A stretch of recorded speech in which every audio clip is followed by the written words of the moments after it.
Well, everyone, it's time for us to go and take a look at the Samsung Galaxy Watch 6 and compare it against the Apple Watch Series 8 and see which specific device you should go and pick up, which specific smartwatch is a better one for you. Now, both of these watches are a little different than one another. There's not really one I think that is like the best one for sure. And I will honestly tell you, you're really not even going to be able to use these with the same devices. Like, they're not compatible with one another with the devices that they own. If you have an Android, you can use a Galaxy Watch. If you have an iPhone, you can use an Apple Watch. If you're getting the cellular model of both, then maybe you can use them as separate devices. But for the most part, you're kind of stuck with what you're getting here, which is kind of just the big thing to keep in mind here. Now, I will tell you, if you want to pick up either one of these watches, links will be down in the description. You can get them from there. You can help support the channel at the same time. Now, starting off with the outside of both these watches, the Samsung Galaxy Watch 6, I think, is a really good looking watch. You're able to get it in kind of the same configuration sizes as the Apple Watch Series 8, so you can get a smaller one or you can get the bigger one if you want to. And these two watches are designed a little differently. So you are getting that circular design on the Galaxy Watch 6, whereas on the Apple Watch Series 8, you're getting that like square design.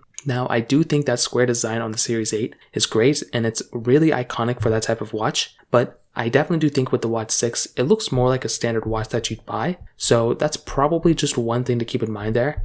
But other than that, like, it's a very, I mean, it's, you know what you're getting when you're getting a watch like that. It's a very good design, beautiful, AMOLED display as well. The Apple Watch Series 8, like I said, is that kind of not older style, but it's that unique style that, Apple's kind of configured for a few years now. On this watch, you are getting that, standard, 41 millimeter or 45 millimeter, depending on what size you like. And I like that because you are able to kind of configure it to exactly what size you want to. Now, on top of that, the displays, I don't know if there's one display that's inherently better. I will say with the Watch 6, some people like that design because it, kind of emulates an actual watch more. But the Apple Watch Series 8 design is still very good. It looks very sharp and it's a very good looking panel and it gets very, very bright as well, which is something that is honestly very, very cool. Now, the rest of the bodies, they're slightly different. Like I said, they both feel very premium. They're very, very, good feeling watches. So there's not one that's like exponentially way better feeling than the other one. But there is one thing that irks me a lot with the Galaxy watches, and that is the bands. I think Apple has done, even since the first generation Apple Watch,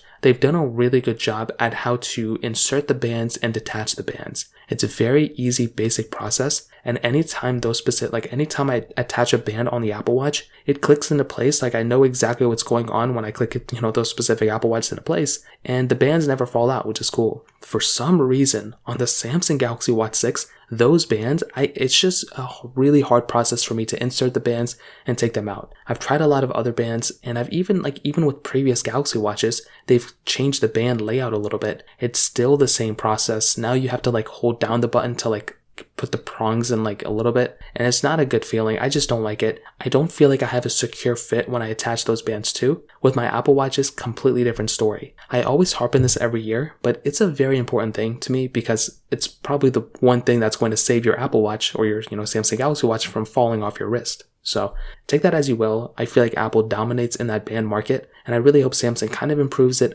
They should just copy Apple. If they're going to copy Apple in something, just copy Apple in the band department, and it'll be almost like the perfect watch. But other than that, that kind of covers it up on the outside. One other thing I want to hit on though, the charging capability between both. So right now with the Apple Watches, you have to charge your Apple Watch from your Apple Watch charger. It's kind of makes sense when you kind of think about it, but when I tell you this, the Samsung Galaxy Watch, you can actually charge from not only the Samsung Galaxy Watch charger, but also from a Samsung Galaxy S series or even of its Fold series device. So that is something that is a really, really cool feature on that Samsung Galaxy Watch. You can actually go through, if you have a Samsung Galaxy phone, you can just wirelessly charge your Samsung Galaxy Watch from your phone. That is a really cool thing. I've been in lots of situations where I forget my Apple Watch charger when I'm traveling or something, and it is really nice to be able to have that, and I'm very jealous of Samsung users because they are able to have that type of capability. The Apple Watch does not have that type of capability,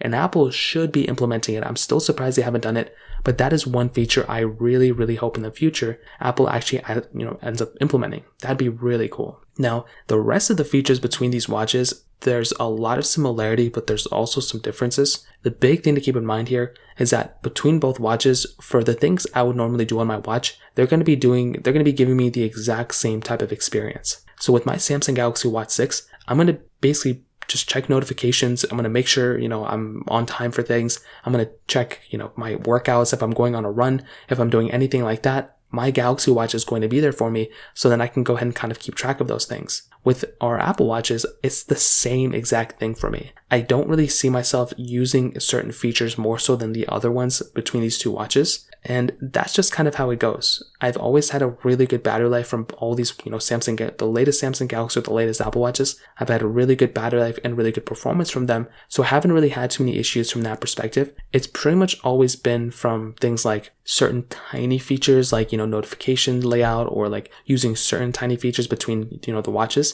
Other than that, I've had a really good time between both of them, and I don't really have too much to kind of complain about from that perspective either. So to kind of sum up this whole entire video, what I'll tell you is, it's interesting to look at these two different watches because, they are, different ecosystems and everything, but I really don't think anybody's looking at buying one or the other. It's really how do they compare? Because if you have an iPhone, you have to buy an Apple Watch. If you have an Android device, you can buy a Galaxy Watch or another, type of watch, but really on the iPhone ecosystem, it's really just the Apple Watches you can use. Now, like I said, you can use the cell models if you want to, but other than that, these two watches are great. I think they're awesome. And if you bought either one of them, I definitely do think they're going to hold up for quite a bit of time. And there's not really one that's inherently better, but there are things that one watch can do better than maybe the other one in some areas. So that kind of covers it up there. If you have any other thoughts or questions, let me know in the comment section below. Hit the like button, that would mean so much, but definitely hit that subscribe button. More importantly than everything else, I love every single one of you guys.